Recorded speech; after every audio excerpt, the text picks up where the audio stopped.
Roma, Zenit and Napoli.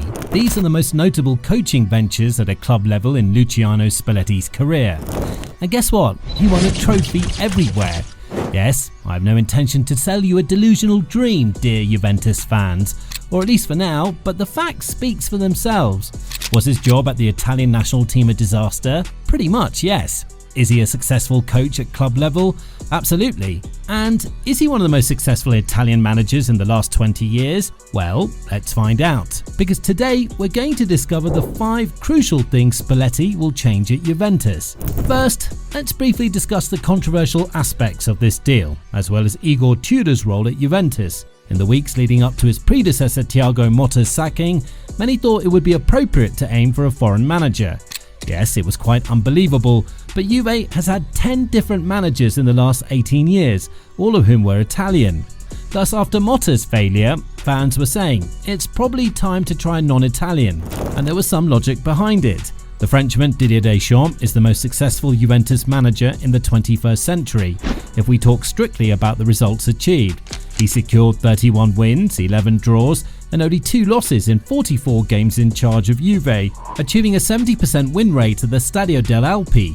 Subsequently, the board presumably heeded the fans' requests and appointed Croatian Igor Tudor, a former player with extensive coaching experience. He was one of the unluckiest managers in Juve's recent history, and certainly left fans with contrasting memories. He started quite well, as we started seeing the best from players like Turin, Kenan Yildiz, Di Gregorio and Cambiasso. But a very poor period between mid-September and late October completely ruined his chances of staying in charge. Now we have Spalletti, who brings a different coaching philosophy, not based on the formation, because we once again saw a formation with 3 at the back against Cremonese, but more on the role side of things. So the burning question remains, what are the 5 crucial things that the manager, with a Napoli tattoo on his left forearm, who said in March that the Partenopei would be the last club in his career, will change at the Allianz Stadium? 1.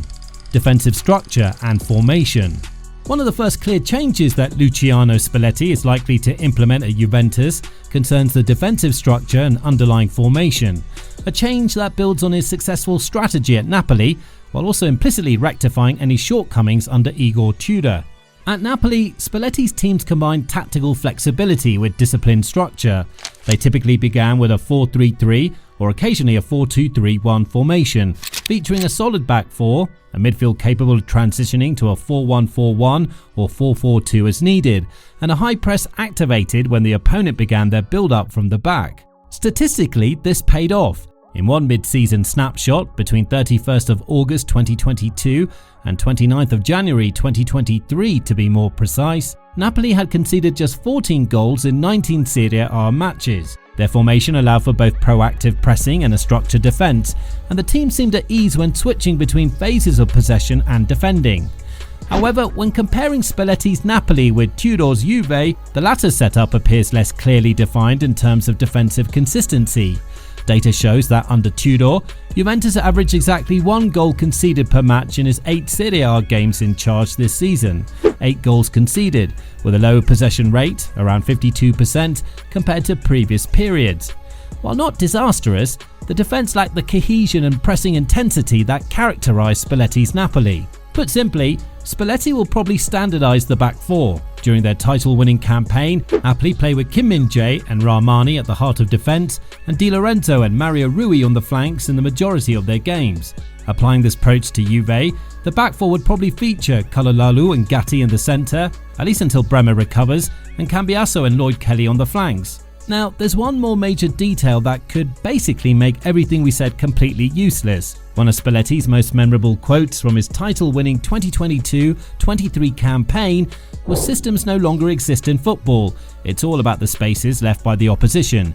You must be quick to spot them and know the right moment to strike." And the one reason that makes us think that he won't stick to a certain system and will more likely adapt according to the weakness of the opponent is his first game in charge of the team against Cremonese. He started with 3 at the back, putting Coop Miners as the left-standing centre-half, which was a bold move, keeping in mind that he had Rugani on the bench. 2. The full-back's role. In his debut game for Juventus away at Cremonese, Luciano Spalletti already nudged his full-backs into starring positions. Both Filip Kostic and Andrea Cambiasso, operating from their wing-back roles, scored. Kostic opened the scoring after just 85 seconds, and Cambiasso doubled the lead in the 68th minute after a deflected shot in the penalty box. This dual-scoring fullback performance signals a clear shift in Spalletti's strategy, and it's no coincidence. At Napoli, his system relied heavily on the fullbacks contributing in attack and providing cover in defence. The width in possession and overlapping runs were key elements. Di Lorenzo is a prime example of this approach. His best individual season was the aforementioned 2022-23 campaign, in which he finished with 5 goals and 6 assists in all competitions. Want more proof? Well, under Igor Tudor, the starting fullbacks for much of the season were Pierre Kalululu and Weston McKennie, who had barely played in those roles before. One of the matches where this happened was against Inter, when Juve grabbed the 3 points. Nevertheless, despite the win, that experiment wasn't particularly successful, yet Tudor persisted with it. Cambiasso was also a key player in the wide positions. But what about Kostic? The man who scored the first goal of the Spalletti regime at the Allianz Stadium has barely played the season, racking up only 230 minutes in Serie A. Possession and control. Yes, obviously not to the extent of Guardiola or Arteta, but Spalletti is another manager whose coaching style emphasises possession as a tool for controlling matches and dictating identity. At Napoli, he averaged 62% possession in Serie A and led the league in accurate passes per match, 527 per 90 minutes, and touches in the opposition box, 1,150 in total across the whole season, signalling a clear dominance of the ball. Now with the Bianconeri, the shift is more or less clear.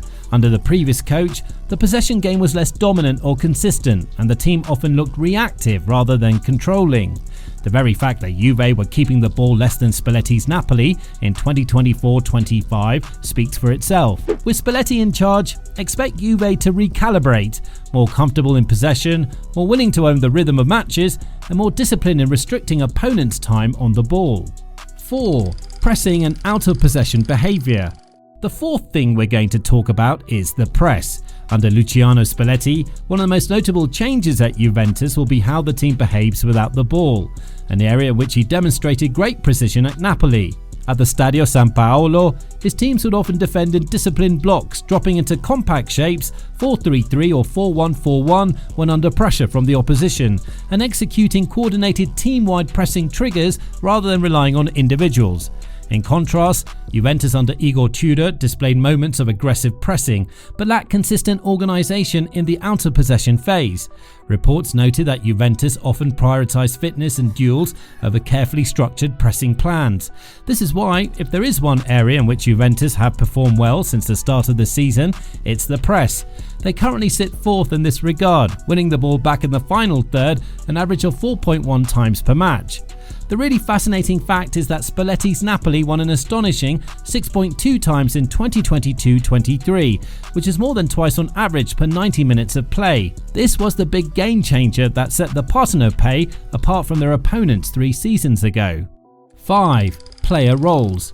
Finally, the players who will seemingly have the biggest impact under Spalletti. Now, the obvious first player is Kenan Yildiz. The fact that he and Spalletti's favourite Napoli winger, Khvicha Kvaratskhelia, have a similar style of play speaks for itself. They're both excellent dribblers who can find those little pockets of space in the penalty box and shoot into either corner of the goal. Of course, they also have elite creative skills. We also talked about the fullbacks and the huge roles they'll have in the team, and particularly Cambiasso and Kostic, who already proved that. Apart from them, they also have the newly brought in João Mario, who operates as a right wing back. The alternatives on the left are Lloyd Kelly and Juan Cabal, the latter of whom is a little more offensively minded. And the last player we're going to talk about is Weston McKennie. Believe it or not, the American is one of the most long-serving Bianconeri in the current Juventus squad. He's currently in his 6th season at the Allianz Stadium, and his role will be more versatile than you might imagine.